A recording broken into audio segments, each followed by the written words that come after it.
Good morning. Well folks, it's the 18th of January 2021 and it's time for Mythbusters episode 22. Many things are said about Scotland, independence, the Union, the European Union, etc. In these videos I bust the myths that many people believe. This week we deal with the myth that the Scottish Government are starving Scottish businesses of COVID-19 financial support. These are some pretty strange times we're all living through. COVID-19 continues to dominate our lives and we find ourselves all locked down for the third time. Governments have had to act to prevent the spread of the virus, and this has an impact on everyone. Citizens, the public sector, the third sector, businesses are all adversely affected and in need of government support.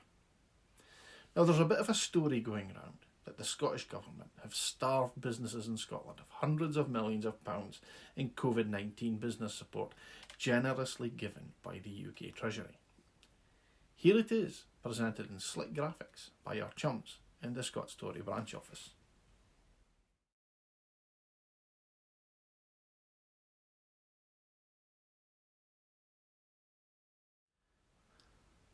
It's a grim looking story indeed, but there's just one problem with that story as told by Dross MP and co. It's absolute bollocks. 715 million quid was indeed given to the Scottish Government in October. This was as a result of a package of over 8 billion quid of support for our UK that was financial support for businesses. The figure of 715 million quid was arrived at because of the Barnett formula. Now I've covered how this formula works and doesn't work in a previous video, but the basic premise is if England gets funding increased for something, then the devolved governments get a population proportional uplift based on the percentage of how much the devolved government pays for that area.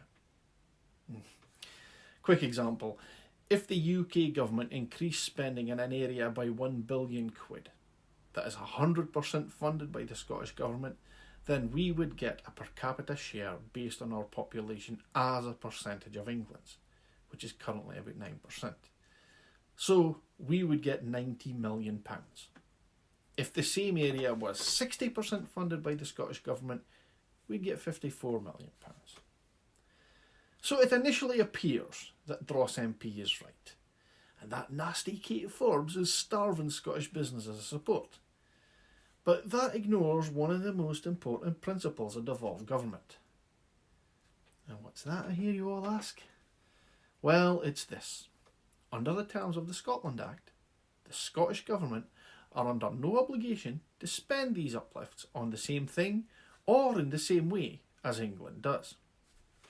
So just because money comes to the Scottish Government as a result of an English business support package doesn't mean that Kate Forbes has to spend it all on business support.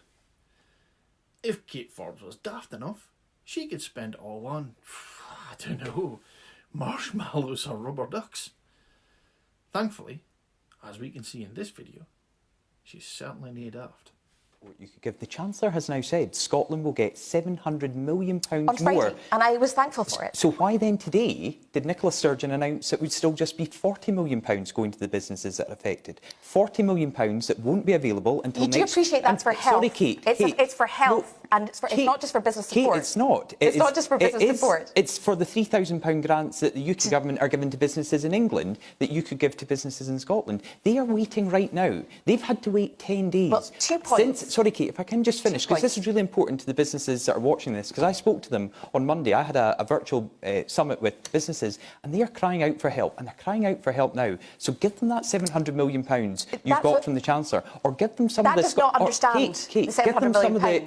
But that's based on an absurd position. Well, give them some of the £250 million that you haven't spent. I know, but that's based on inaccuracy. Or the Digital Connectivity Fund. Why not spend that? Hang on, if you both talk at the same time, no one can hear. Let's let Kate answer. You've made your point. Let's let Kate answer. The 2 points I would make is, one, small grants of £1,500 is no replacement for the furlough scheme. That's point number one. Point number two is that £700 million, worth asking the Chancellor, that does not just cover business support. That's for health, that's for transport, and a whole host of other things, so just for clarity. The third point is that the business support we've put in place is more generous than the UK government support.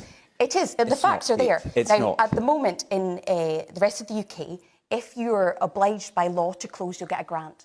But all the businesses in the supply chain won't get funding, and other businesses that are not directly impacted won't get funding. In Scotland, we've provided funding for the businesses required to close by law, but also the businesses in the supply chain and the businesses that might see reduced trading but aren't required to close by law. And I think that's the breadth of support that we need to see. But let's not kid ourselves.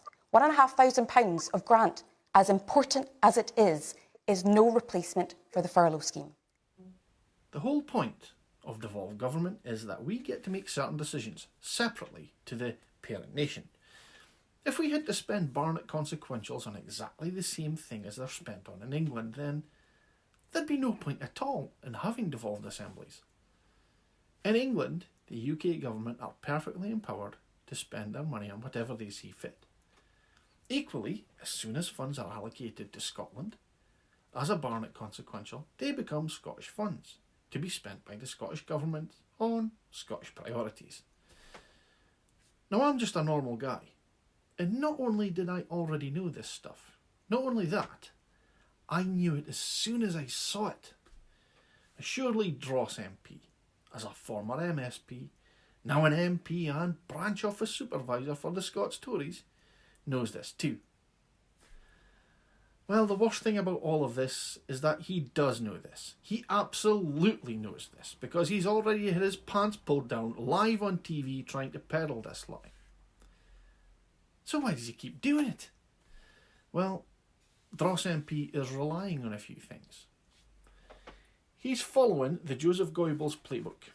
The Nazi Minister for Propaganda knew that if you tell a lie big enough and keep repeating it, people will eventually come to believe it. Number two, he's relying on the fact that not enough people know the facts as I've laid them out for you, and that most people are too lazy to look into it any deeper and will just accept it. He knows his support will spread the message for him, even when it's demonstrably false. It still does damage. Finally, he's trying to distract us all from the disaster of Brexit, the queues at the borders and ports, and the UK government's disastrous handling of the coronavirus, but mostly from the fact that his party's poll ratings have actually dropped markedly since he replaced the hapless Jackson Carlow. If Dross MP is so terribly concerned about monies being misappropriated, I'd respectfully suggest he starts at the Parliament where he's actually supposed to work, where hundreds of millions have been funnelled from the coronavirus fund into the pockets of companies which are Tory party donors, where services which are being handled by local authorities in Scotland have been outsourced, often in dubious circumstances within the chumocracy. The most egregious, but also most typical example of this state-sponsored opportunism was seen only last week with the free school lunch food parcel scandal. And directly to Dross MP, I'd say this. If you really want a say in how Scotland spends its money, get your own house in order. Go out and make that increasingly difficult positive case for the union and win the fucking election next year. Then, when you're the...